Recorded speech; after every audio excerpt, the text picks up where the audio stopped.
Welcome to the story of Fermat's last theorem, one of mathematics' greatest mysteries. Here is the famous equation.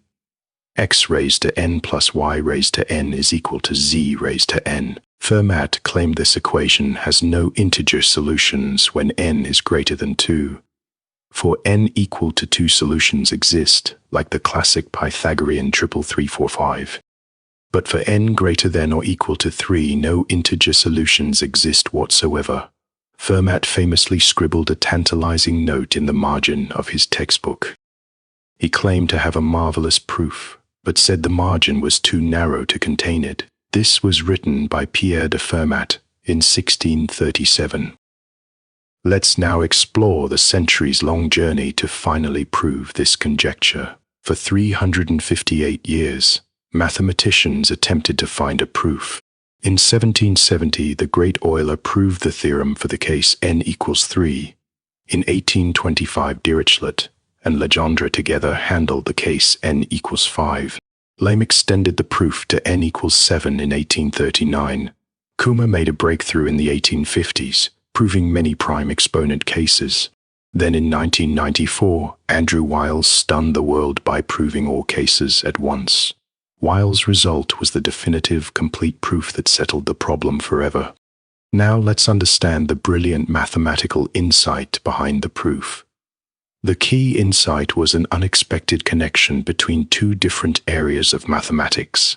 On one side, we have elliptic curves defined by equations like y squared equals a cubic polynomial. On the other side, modular forms, highly symmetric functions with remarkable transformation properties.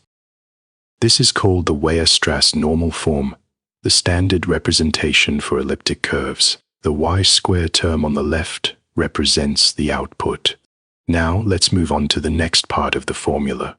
The cubic term x cubed gives the curve its characteristic S-shaped structure. The cubic term is what fundamentally distinguishes elliptic curves from simpler shapes. The linear coefficient a controls how the curve bends and tilts horizontally. Changing a shifts the curve's shape dramatically while preserving its structure. The constant term b shifts the curve vertically, adjusting where it intersects the axis. Together, a and b determine the unique shape of every elliptic curve.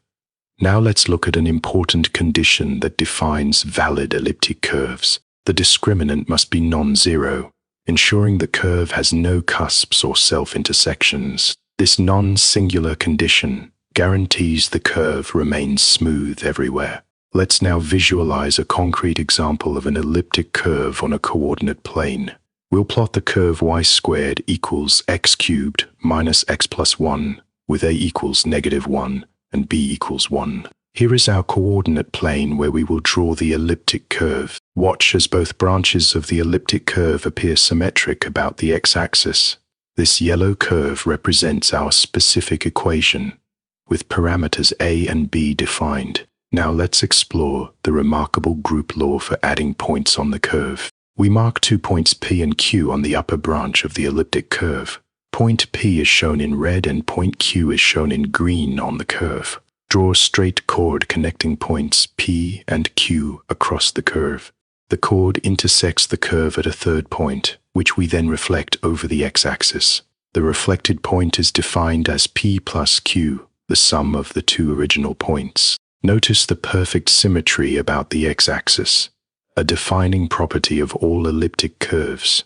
Let's now summarize the key concepts we've learned about elliptic curves. Here are the key takeaways from our exploration of elliptic curves. Elliptic curves are cubic, symmetric and non-singular. Modular forms sit at the crossroads of number theory and complex analysis. Let us begin by understanding the domain where modular forms live. The upper half plane H is the set of complex numbers with positive imaginary part. Here is our coordinate system representing the complex upper half plane. The shaded region shows all points where the imaginary part is strictly positive.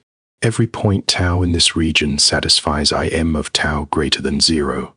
Here tau is a typical point in the upper half plane, our key variable. Now let us see the defining equation of a modular form. The definition of a modular form centers on a remarkable symmetry equation.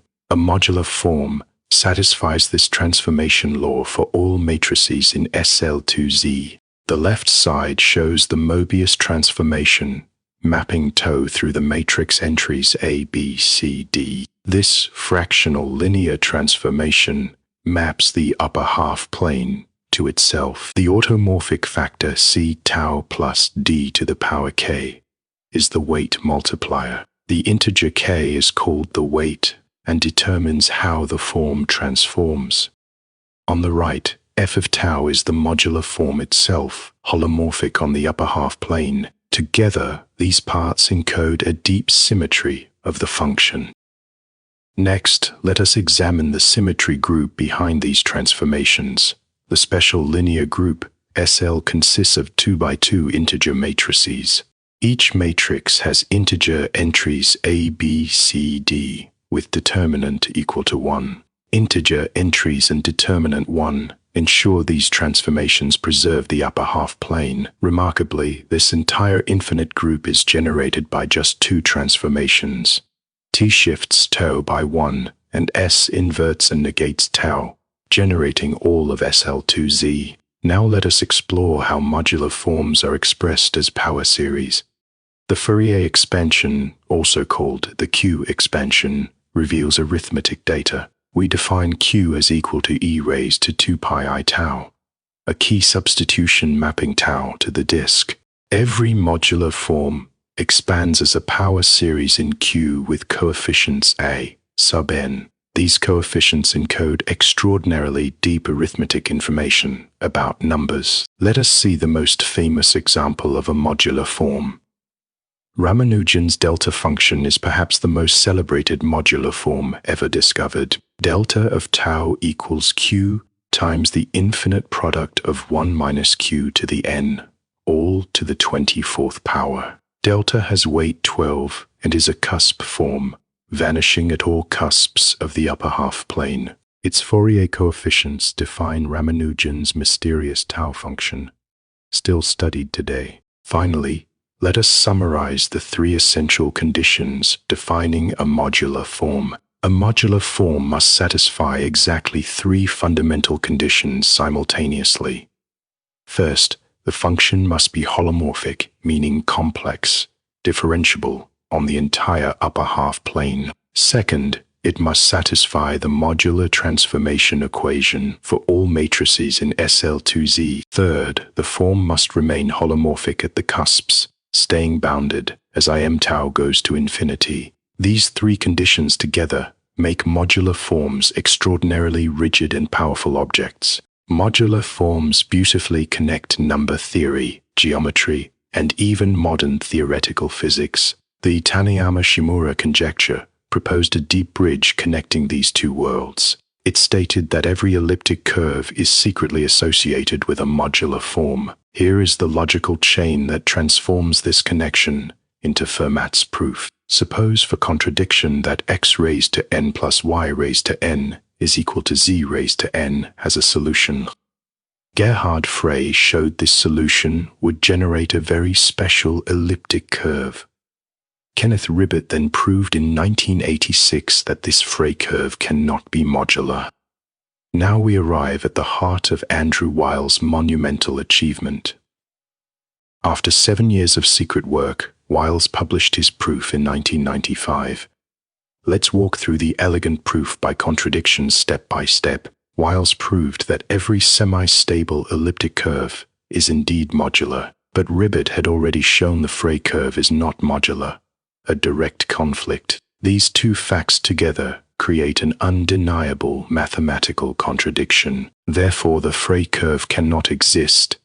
It was built on a false assumption, and so the equation x raised to n plus y raised to n is equal to z raised to n has no integer solutions. Notice the contradiction. This is the crux of the entire proof strategy. The final result is now highlighted. Fermat's last theorem is proven. Let's now state the theorem in its complete and final form.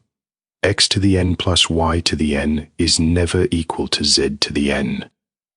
This holds for all exponents greater than 2, and all positive integers x, y, and z, proven by Andrew Wiles in 1995, after centuries of failed attempts. His proof used the modularity theorem for elliptic curves, a profound mathematical tool. This elegant result stands as one of the greatest achievements in the history of mathematics. Fermat's last theorem conjectured in 1637. Thanks for watching, and see you in the next video.